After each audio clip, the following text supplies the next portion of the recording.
الفاتحة. أعوذ بالله من الشيطان الرجيم. بسم الله الرحمن الرحيم. الحمد لله رب العالمين الرحمن الرحيم مالك يوم الدين إياك نعبد وإياك نستعين اهدنا الصراط المستقيم صراط الذين أنعمت عليهم غير المغضوب عليهم ولا الضالين آمين. الحمد لله وكفى صلاة وسلاما دائمين متلازمين على حبيبنا المصطفى وعلى خاتمهم وأكرمهم وأشرفهم حبيب الله وحبيبنا وشفيعنا وزهرنا ومولانا محمد وعلى آله الطاهرين وأصحابه المجاهدين أنه بلغ الرسالة وأدى الأمانة ونصح الأمة وكشف به الغمة وجاهد في سبيل الله حق جهاده حتى أتاه اليقين. تركنا على محجة البيضاء ليلها كنهارها لا يزيغ عنها إلا هالك. اللهم افتح بيننا وبين قومنا بالحق وأنت خير الفاتحين. رب اشرح لي صدري ويسر لي أمري واحلل عقدة من لساني يفقه قولي. اللهم آمين يا رب العالمين. فقال الله تعالى في محكم تنزيله بعد أعوذ بالله من الشيطان الرجيم بسم الله الرحمن الرحيم والعصر إن الإنسان لفي خسر إلا الذين آمنوا وعملوا الصالحات وتواصوا بالحق وتواصوا بالصبر. صدق الله العظيم. Yang dihormati Tuan Imam, Tuan Bilal, seluruh ahli jawatan kuasa surau, tuan-tuan, puan-puan, hadirin dan hadirat, muslimin muslimat yang dikasihi dan dirahmati oleh Allah Subhanahu wa taala. Alhamdulillah, summa alhamdulillah.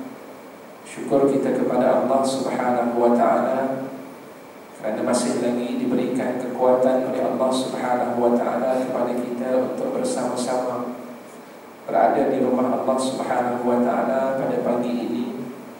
Yang mudah-mudahan kita mengharapkan kepada Allah Subhanahu wa taala pagi yang kita berada padanya adalah merupakan pagi yang diberkati oleh Allah Subhanahu wa taala. Dan kita juga mengharapkan pada Allah Subhanahu wa taala agar Allah Subhanahu wa taala melahirkan dan mengekalkan keimanan kita kepada Allah Subhanahu wa taala sepanjang hari ini dan pada hari-hari berikutnya. Serta mudah-mudahan kita mengharapkan juga agar Allah Subhanahu wa taala menjadikan diri kita insan yang terus beristiqamah dalam melaksanakan segala perintah-perintah daripada Allah Subhanahu wa taala. Kerana sesungguhnya bahagianya manusia, tenangnya manusia dalam melayani kehidupan yang Allah Subhanahu wa taala letakkan dalam kehidupan kita itu tidak lain dan tidak bukan apabila kita berjaya merasakan bahawa sesungguhnya Allah Subhanahu wa taala itu bersama-sama dengan kita. Para hadirin dan hadirat, muslimin muslimat yang dikasihi dan dirahmati oleh Allah Subhanahu wa taala, pagi ini kita menyambung semula pengajian kita di dalam kitab La Tahzan, janganlah bersedih. Yang saya kira kita masuk kepada perbincangan yang ke-28 dalam topik perbincangan kita pada pagi ini, iaitulah redha akan anugerah Allah Subhanahu wa taala menjadikan anda orang yang terkaya di dunia. Salah satu daripada perkara yang dibicarakan oleh baginda Rasulullah sallallahu alaihi wasallam ketika mana ditanya oleh malaikat Jibril alaihi salam, datang bertemu dengan Nabi sallallahu alaihi wasallam, lutut bertemu dengan lutut. Dan ketika itu ditanya kepada Rasulullah, ma huwal iman? apakah dia itu iman wahai Rasulullah sallallahu alaihi wasallam? Atas ketika itu Rasulullah sallallahu alaihi wasallam bersabda, "Antu'mina billahi wa malaikatihi wa kutubihi wa rusulihi." Sehinggalah seterus daripada hadis itu Rasulullah sallallahu alaihi wasallam ditanya, apakah dia iman wahai Rasulullah? Iman itu adalah kamu beriman dengan Allah, kamu beriman dengan malaikatullah, kamu beriman dengan kitabnya, kamu beriman dengan Rasul yang diutuskan oleh Allah subhanahu wa ta'ala, dan kamu juga beriman dengan hari kiamat, dan kamu beriman dengan bil qadri khairihi wa syarrihi. Kamu beriman dengan qada dan qadar daripada Allah subhanahu wa ta'ala. Salah satu daripada 6 rukun tersebut untuk menjadikan seseorang itu dianggap sebagai insan yang beriman kepada Allah subhanahu wa ta'ala, iaitulah mewujudkan perasaan yakin kepada Allah bahawa kehidupannya telah pun ditentukan qada'nya ataupun telah ditentukan kadarnya oleh Allah subhanahu wa ta'ala dengan qada' daripada Allah subhanahu wa ta'ala. Al-qada' iaitulah hukuman yang telah ketentuan yang telah ditetapkan oleh Allah. Kadar iaitulah bahagian berapa banyak yang telah Allah subhanahu wa ta'ala tentukan kadarnya dalam kita melayani bahtera kehidupan sehinggalah kita bertemu dengan Allah subhanahu wa ta'ala. Justru itu kalau kita melihat para sahabat radhiyallahu anhum ajma'in, mereka rela dengan apa yang Allah subhanahu wa ta'ala berikan kepadanya. Satu kisah yang cukup masyhur dalam kehidupan para sahabat radhiyallahu anhum ajma'in, di antaranya Sa'ad ibn Abi Waqqas radhiyallahu anhu.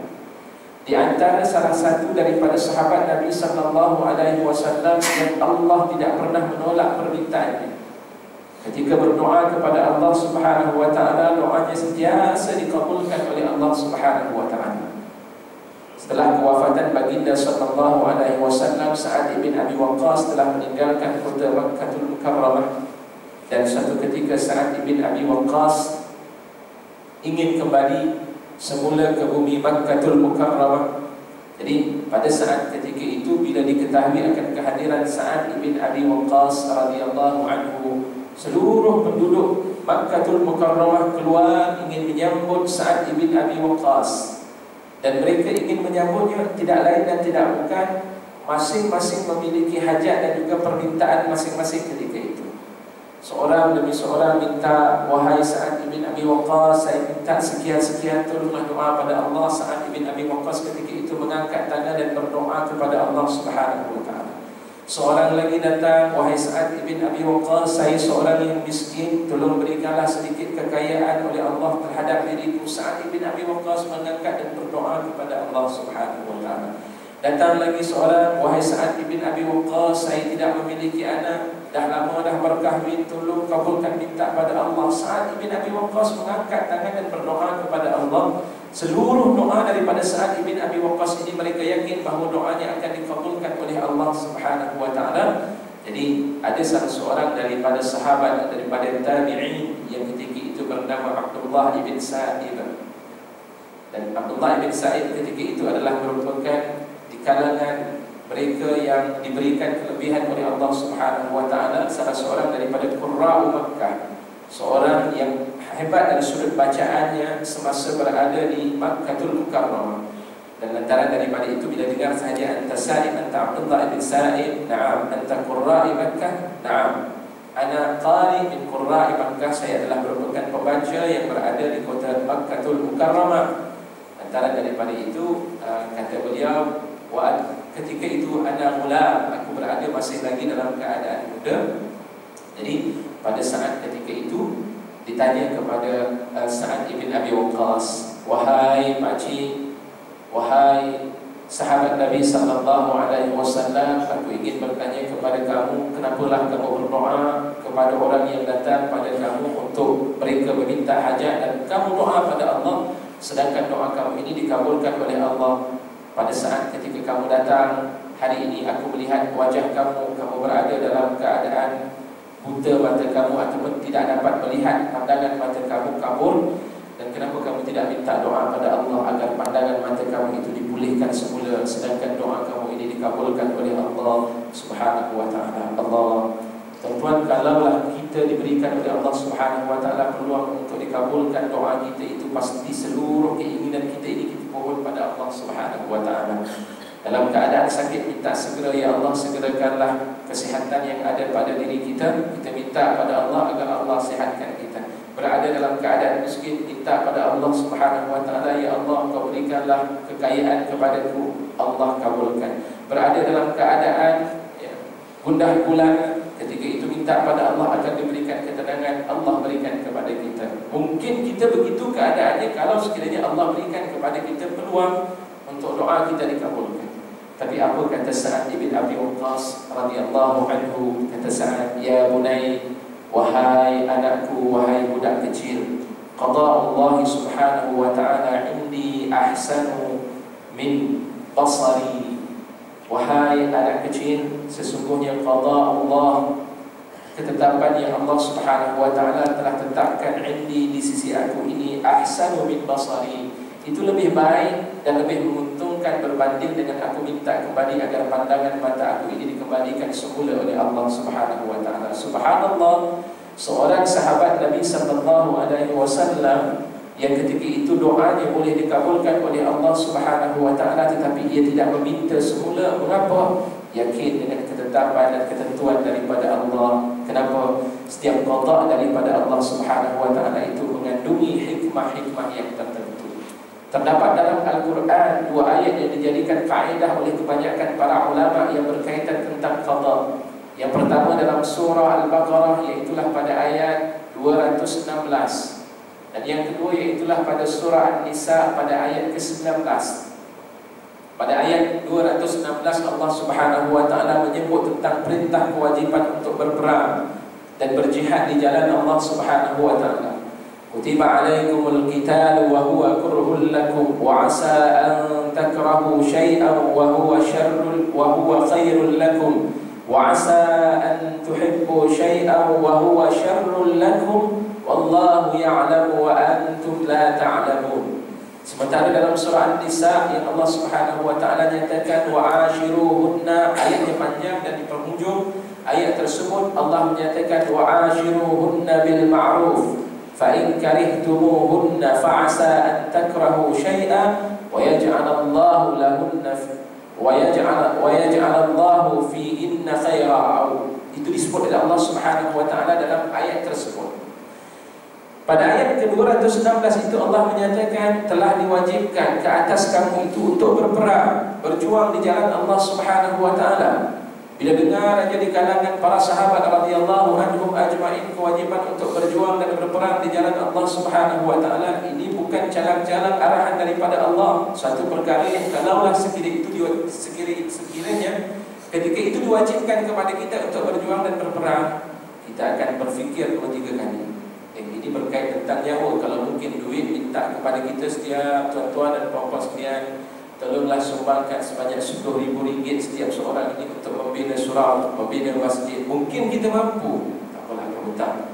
Arahan kerana ia berkait dengan wang. Tapi apabila berkait tentang soal kematian nyawa kita, darah kita terpaksa ditumpahkan, ketika itu berfikir 2-3 kali mungkin berlaku. Dan itulah yang berlaku di kalangan para sahabat radhiyallahu anhum ajma'in. Ada di kalangan mereka yang tidak tebal ataupun mereka yang tipis imannya ketika itu merasakan ini merupakan satu perkara yang payah.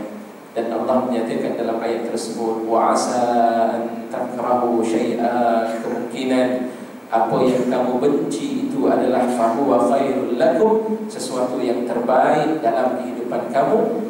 Dan kemungkinan apa yang kamu suka itu adalah merupakan sesuatu yang buruk bagi kamu. Wa asa an tuhibbu syai'a wa huwa syarrul lakum wallahu ya'lamu wa antum la ta'lamun. Dan Allah Subhanahu wa ta'ala itu lebih mengetahui sedangkan kamu tidak mengetahui, wahai hamba-hambaku. Ayat yang Allah Subhanahu wa ta'ala beritahu kepada kita, apapun yang diberikan oleh Allah sama ada baik dan juga buruk, itu sebenarnya adalah merupakan nikmat dan pemberian daripada Allah Subhanahu wa ta'ala kepada kita.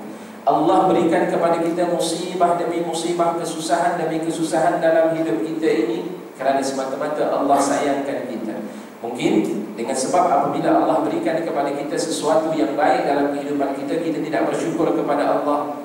Sembahyang ditinggalkan, zakat mungkin tidak dibayar. Pada saat yang serupa kita menganggap diri kita ini sombong dan menganggap orang lain semuanya rendah daripada kita. Lantaran daripada itu Allah menjadikan kita dengan musibah demi musibah, supaya tidak lekang daripada mulut kita ini untuk menyebut nama Allah, supaya daripada mulut kita ini sentiasa kita berzikir kepada Allah, beristighfar kepada Allah. Astaghfirullahaladzim, astaghfirullahaladzim. Ya Allah, bukan mudah untuk orang menuturkan kalimah astaghfirullahaladzim dalam kehidupan mereka kalau mereka tidak biasa untuk menyebut dan menuturkan kalimah seumpama ini.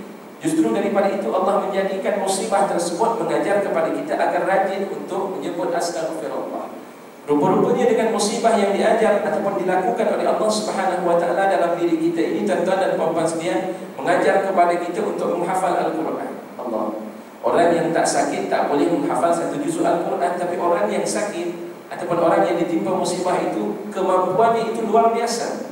Ya Allah, mungkin dalam tempoh sebulan 2 juzuk Al-Quranul Karim boleh dihafal. Itu kan satu nikmat yang cukup besar dan menjadikan dirinya hampir dan dekat dengan Allah Subhanahu wa taala. Sebab itu, letakkan dalam diri kita ini anggapan ataupun keyakinan kita pada Allah, husnuzan billah, sangkaan baik kita kepada Allah. Setiap musibah yang diberikan oleh Allah kepada kita adalah merupakan satu nikmat, dan Allah ingin memberikan satu nikmat yang besar dalam kehidupan kita yang kita tidak ketahui. Dan kemungkinan sesuatu yang menyeronokkan dalam hidup kita itu adalah merupakan suatu keburukan kepada kita, sehingga akhirnya kita tidak bersyukur kepada Allah Subhanahu wa taala. Dan Allah katakan dalam ayat tersebut, wallahu a'lam wallahu ya'lamu wa antum la ta'lamun. Allah tahu sedangkan kamu tidak tahu. Setiap apa yang diberikan oleh Allah Subhanahu wa taala, qadar dan qada daripada Allah Subhanahu wa taala kepada mereka. Dan kemudian pada ayat surah An-Nisa ayat ke-19 itu Allah menyatakan dan menceritakan tentang kisah antara suami dan isteri. Memanglah dalam hidup kita ni, tuan-tuan dan puan-puan sekalian, seronoknya kita ketika kita bersama antara pasangan kita. Iaitulah mungkin dalam tempoh seminggu berkahwin masih lagi baik, sebulan kita berkahwin mungkin alhamdulillah baik lagi, setahun alhamdulillah baik lagi, 2 tahun masih lagi baik, mula masuk kepada 4 tahun, 5 tahun, lahirnya seorang anak, anak yang kedua, mungkin anak yang ketiga, mula kita menghadapi pelbagai bentuk ujian-ujian dalam berumah tangga.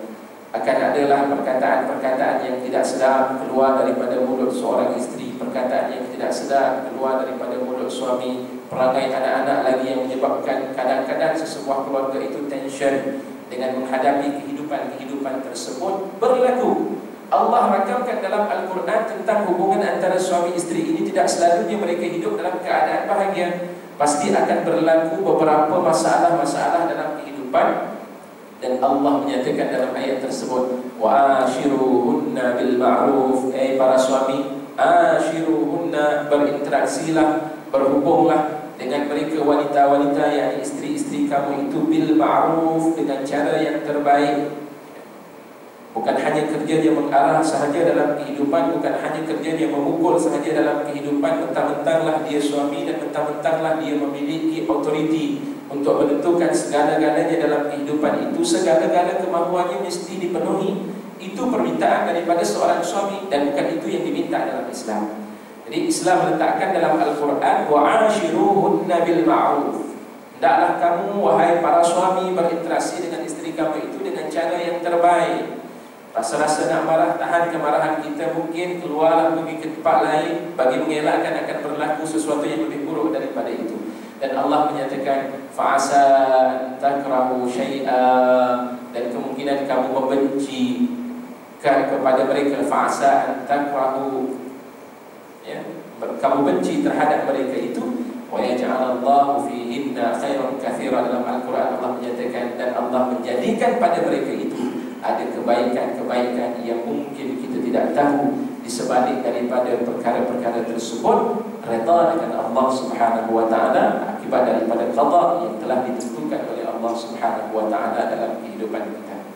Baik, perbincangannya, perbahasan ini sebenarnya telah saya jelaskan sebelum ini. Namun kali ini saya akan membahaskannya secara lebih panjang lebar. untuk mendapatkan pemahaman yang lebih baik. Ringkasnya, makna daripada sikap ini, iaitulah sifat redha, adalah bahawa anda harus rela hati dan bersyukur dengan setiap pemberian daripada Allah Subhanahu wa taala, baik yang berupa bentuk tubuh, harta, anak, tempat tinggal ataupun bakat kemampuan. Dan makna inilah yang tersirat daripada Al-Quran seperti berikut. Surah Al-A'raf ayat 144. A'udzu billahi minasyaitonir rajim.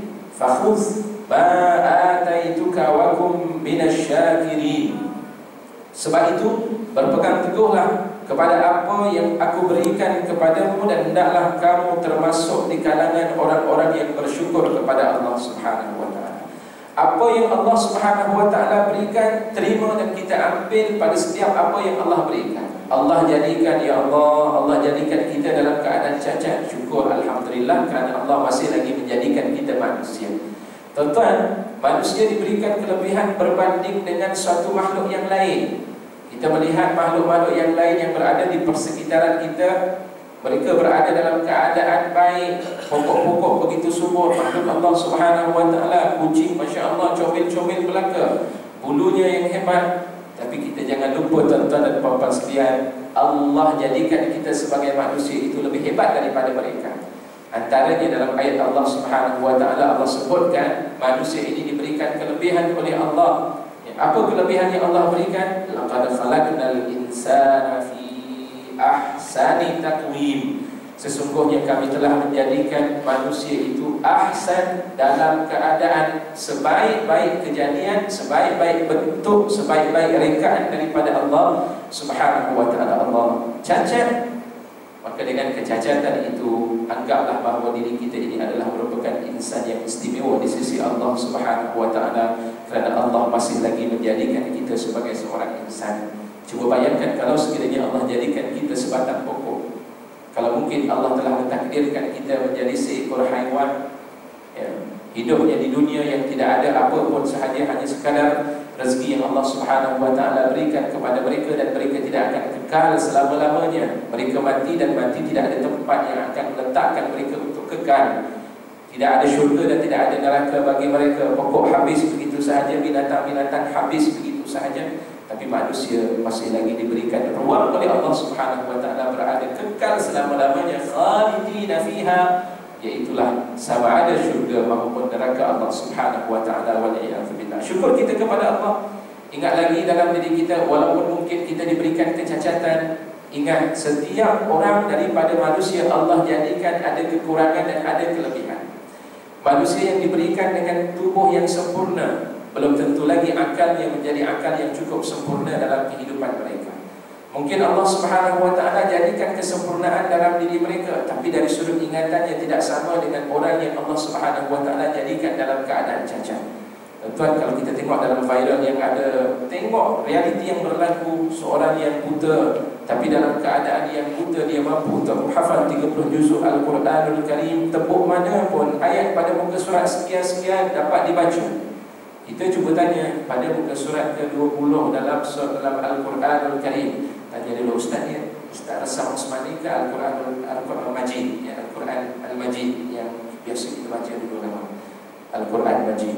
Majid ini cetakan pada tahun yang keberapa? Alasan macam-macam keluar daripada mulut kita. Tanya dah cetakan keberapa? Oh ni muka surat lain. Baru tanya muka surat yang ke-20, belum tanya pada muka surat yang ke-200 sebagai contohnya. Itu kita tidak dapat nak mengingatinya. Tapi Allah berikan kelebihan kepada orang yang cacat, matanya tidak mampu untuk melihat. Kekuatannya itu luar biasa dalam mengingati ayat-ayat Allah Subhanahu wa taala. Bahkan kalau kita melihat viral-viral yang telah pun disebarkan kepada kita, ada orang yang Allah Subhanahu wa taala berikan kepadanya kecacatan akal. Seorang yang cacat akal, seorang yang gila. Bila bercakap dengan kita, kita tanya lain, dijawabnya lain. Tanya lain, jawab lain, ataupun permintaan yang diminta macam-macam yang diminta, rupanya dia adalah merupakan seorang yang gila. Tetapi kemampuan untuk membaca Al-Quran, bila ditanya sambung ayat tersebut, surah Al-Mulk, Tabarakalladzi biyadihil mulku wa huwa ala kulli syai'in qadir, sampai habis boleh dibaca, Bukan sekadar boleh dibaca, suaranya lebih sedap berbanding dengan suara kita. Ya Allah, ini kelebihan yang Allah berikan kepada mereka. Pandanglah kepada kelebihan yang ada pada diri kita, jangan pandang kekurangan yang ada pada diri kita. Unzur ila man huwa asfala minkum wa la tanzuru ila man huwa fawqakum. Rasulullah menyatakan bahawa perhatikan kalau kita nak melihat sesuatu kelebihan itu, ya, unzuru man huwa, dalam hadis Nabi sallallahu alaihi wasallam, unzuru ila man huwa asfala minkum, pandang kepada orang yang berada rendah daripada kita. Kalau katakan hidup kita ini berada dalam keadaan cacat, kaki kita tidak ada, perhatikan pula kepada orang lain yang bukan hanya sekadar kaki tidak ada, mata tidak ada. Pandang, kalau katakan mata kita tidak dapat melihat, perhatikan pula kepada orang lain yang hidupnya lebih teruk berbanding dengan itu. Itu yang diminta oleh Rasulullah sallallahu alaihi wasallam, untuk kita memandang mereka dalam keadaan sedemikian rupa. Jangan kita melihat orang yang berada di atas kita. Tapi kalau katakan kita melihat orang yang berada di atas kita yang menyebabkan mereka itu layak untuk menjadi ahli syurga Allah Subhanahu wa taala, itu tidak mengapa.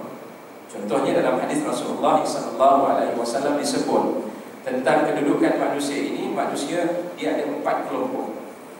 Dalam kehidupan manusia ini ada 4 kelompok manusia. Kelompok yang pertama, manusia yang Allah berikan rezeki, ilmihi wa mali, ya.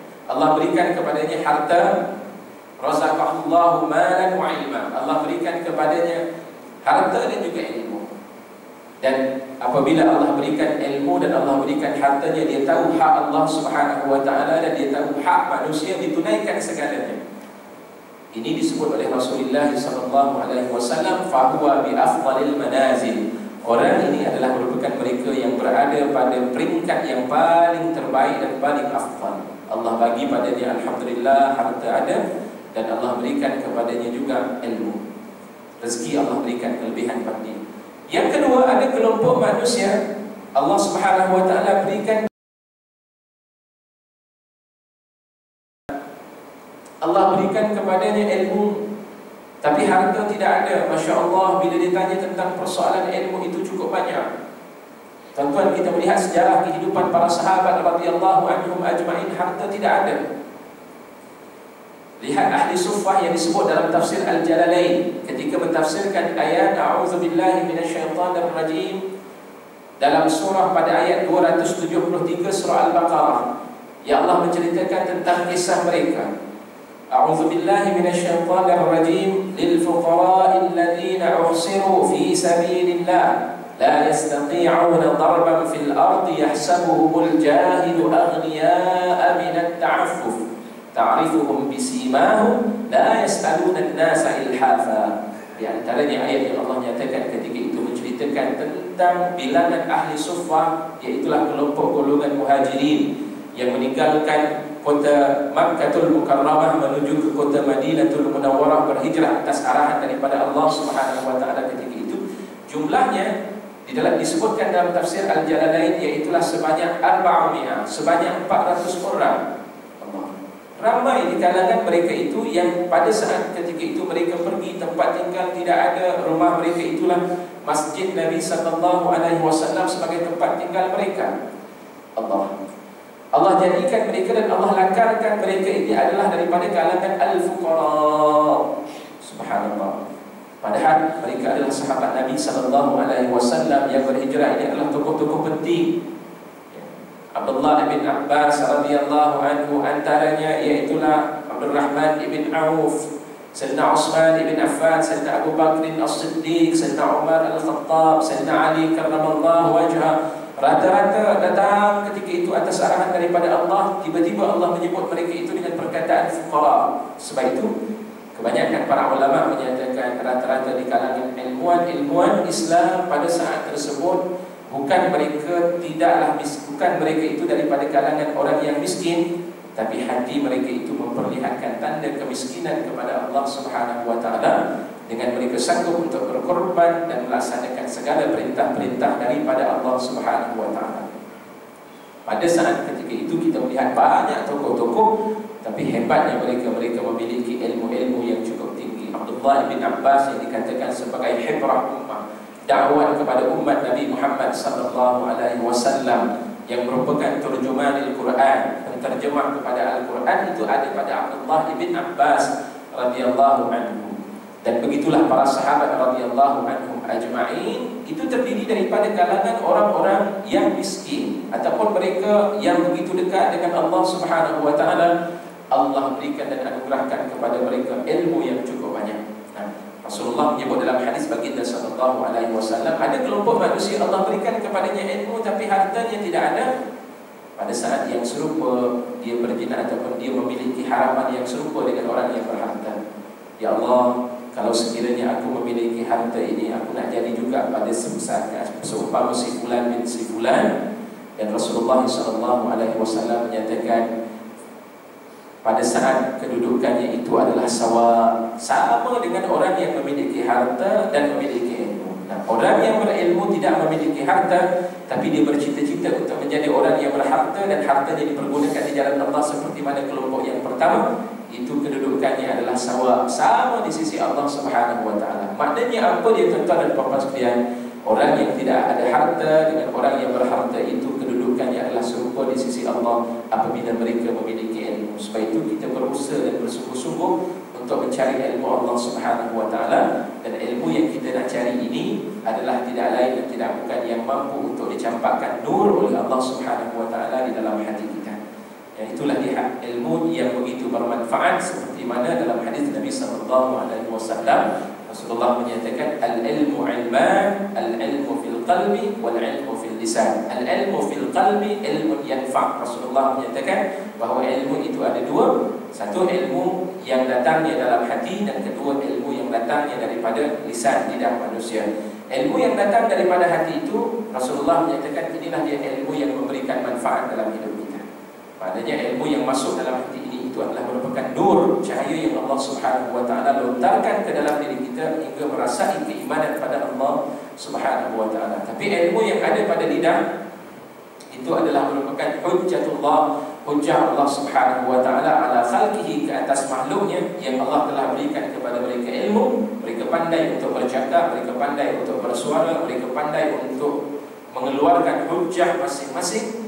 Tapi dari sudut hakikatnya mereka tidak beramal dengan segala perkataan, ucapan-ucapan yang diungkapkan. Nah, ketika itulah pada saat berdiri di hadapan Allah Subhanahu wa taala, maka ilmu-ilmu tadi akan memberitahu kepada Allah, si fulan bin si fulan ilmunya bukan main hebat, tapi tidak pernah beramal dengan ilmu-ilmu tersebut. Wal-'iyadzu billah. Kita minta berlindung dengan Allah Subhanahu wa taala. Sebab itu kalau kita tengok dalam sejarah kehidupan para sahabat radhiyallahu anhum ajma'in, saya terlupa dalam sebuah kitab dikarang catatan menyatakan bahawa pada saat kalau kita melihat sejarah kehidupan para sahabat radhiyallahu anhum ajma'in, Abdullah ibn Abbas itu adalah merupakan di antara sahabat Nabi sallallahu alaihi wasallam yang banyak mengeluarkan hukum-hukum, banyak mengeluarkan apapun perkataan-perkataan, sumber-sumber yang berkaitan tentang apa yang disebut oleh baginda Rasulullah sallallahu alaihi wasallam. Tetapi jika dibandingkan di antara Abdullah ibn Abbas dengan Sayyidina Abu Bakr As-Siddiq, mana yang lebih afdal kedudukannya? Pastinya kita akan menyatakan Sayyidina Abu Bakar As-Siddiq radhiyallahu anhu itu lebih tinggi kedudukannya berbanding dengan Abdullah ibn Abbas. Tapi jarang kita lihat ilmu-ilmu yang dikeluarkan oleh Sayyidina Abu Bakr As-Siddiq. Nah, sebab itulah para ulama menyatakan orang yang berilmu itu bukan kerana banyaknya ilmu mereka, tapi kerana banyaknya hubungan mereka yang dekat dengan Allah Subhanahu wa taala. Sayyidina Umar Al-Khattab, jarang kali kita melihat riwayat-riwayat yang diutarakan oleh Sayyidina Umar Al-Khattab. Apakah Sayyidina Umar itu tidak berilmu? Mustahil. Sayyidina Umar Al-Khattab adalah seorang yang berilmu. Sayyidina Ali karramallahu wajhah itu juga disebut sebagai gedung ilmu. Tapi pada saat yang serupa jarang juga kita menerima ataupun mendengar kata-kata ucapan daripada Sayyidina Ali meriwayatkan hadis-hadis Rasulullah sallallahu alaihi wasallam yang banyaknya daripada Abu Hurairah radhiyallahu anhu sebagai contohnya. Lihat dan kita perhatikan tentang hal tersebut. Bahkan kalau kita melihat di antara kata-kata ulasan golongan ulama-ulama at-tabi'in, begitu banyak perkataan yang keluar daripada mereka. Tapi jika dibandingkan dengan kelompok daripada kalangan tabi'in ataupun para sahabat radhiyallahu anhum ajma'in, para sahabat dan tabi'in itu adalah lebih baik berbanding dengan golongan tabi'in dan berikutnya. Justru daripada itu kita mengharapkan ilmu yang kita miliki ataupun ilmu yang kita perolehi daripada tuan-tuan guru dapat melahirkan rasa takut kita kepada Allah. Sebab matlamat daripada ilmu itu tidak lain adalah khasyatullah. Laisal ilmu bi kasratir riwayah. Dalam satu riwayat disebutkan, ilmu itu bukan dengan banyaknya kita meriwayatkan, walakinnal ilma khasyatullah. Akan tetapi ilmu itu adalah untuk melahirkan rasa takut kita kepada Allah Subhanahu wa taala. Dengar saja ya Allah cerita berkait tentang soal hari akhirat, kita rasa gerun dan kita rasa takut. Dengar saja tentang persoalan yang berkait tentang neraka Allah Subhanahu wa taala, ya Allah rasa gemetar hati kita. Dan sebab itu dalam Al-Quran juga Allah menceritakan tentang kisah para sahabat Nabi sallallahu alaihi wasallam. Mereka diberikan kekayaan. Walladzina yu'tuna, saya terlupa. Kemudian disebut dalam ayat tersebut, wa qulubuhum wajilat.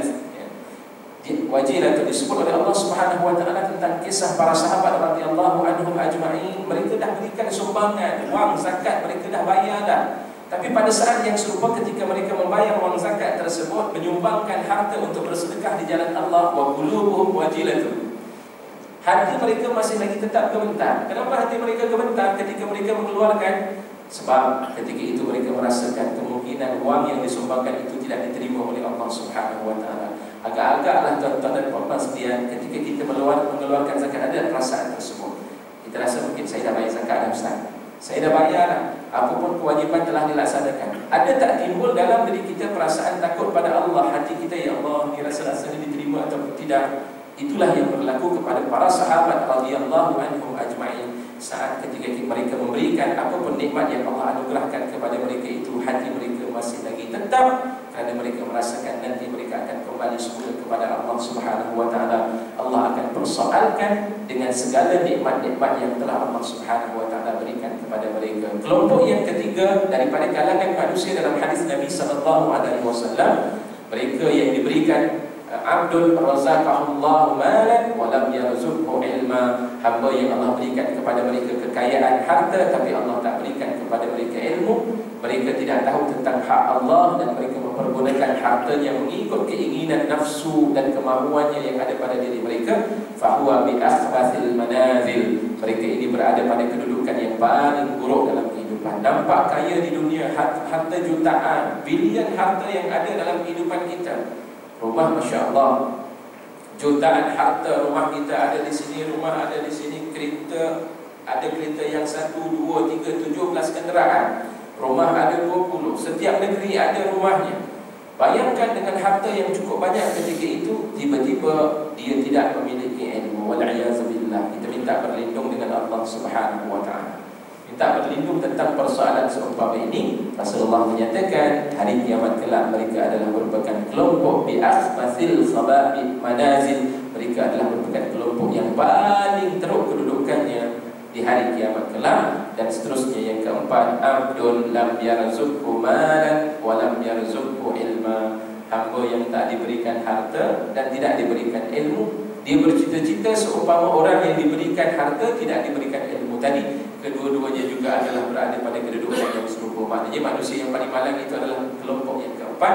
Harta tak dapat, ilmu pun tidak dapat, tapi bercita-cita untuk menjadi orang yang ketiga tadi. Maka mereka akan mendapat kedudukan di sisi Allah Subhanahu wa ta'ala dengan kedudukan yang begitu teruk. Allah tidak akan memandang kehidupan mereka. Jadi dengan sebab itu, terimalah apa yang Allah Subhanahu wa ta'ala berikan kepada kita. Nikmat yang begitu banyak Allah Subhanahu wa ta'ala telah kurniakan kepada kita, dengan kita sentiasa bersyukur kepada Allah Subhanahu wa ta'ala. Sebahagian besar ulama salafus salih dan generasi awal umat ini adalah terdiri daripada orang-orang yang fakir miskin. Tuan-tuan, nanti di penghujung kita akan melihat beberapa tokoh-tokoh yang disebut oleh pengarang kitab ini. Mereka kebanyakan ataupun di antara mereka ini adalah daripada kalangan at-tabi'in.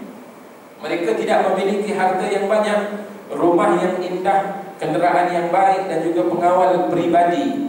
Namun demikian, mereka ternyata mampu membuat kehidupan ini justru lebih bermakna dan membuat diri mereka dan masyarakatnya lebih bahagia. Yang demikian itu adalah kerana mereka sentiasa memanfaatkan setiap pemberian Allah di jalan yang benar. Dan kerana itu pula umur, waktu dan kemampuan atau keterampilan mereka menjadi penuh barakah. Ya Allah, minta pada Allah juga dijadikan kita ni agar bermanfaat seluruh anggota yang Allah kurniakan kepada kita. Allah jadikan kita kemahiran dalam bab menulis. Ya Allah, tidak semua orang kalau dia menulis tu tuan-tuan tulisannya cantik. Tengok ya Allah, dia boleh baca ke tak boleh baca. Kadang-kadang tulis tu tak boleh baca tuan-tuan. Ya, dia boleh baca, bagi pada kita ni nak baca ni apa ni perkataan ni. Ustaz ni tolong umumkan ni, ada pengumuman, tolong umumkan kepada jemaah ni, ada sedikit kita terima nak baca macam mana, tak boleh nak baca. Jemaah dah berada di belakang ketika itu, dah pergilah. Nak baca tu tak boleh baca.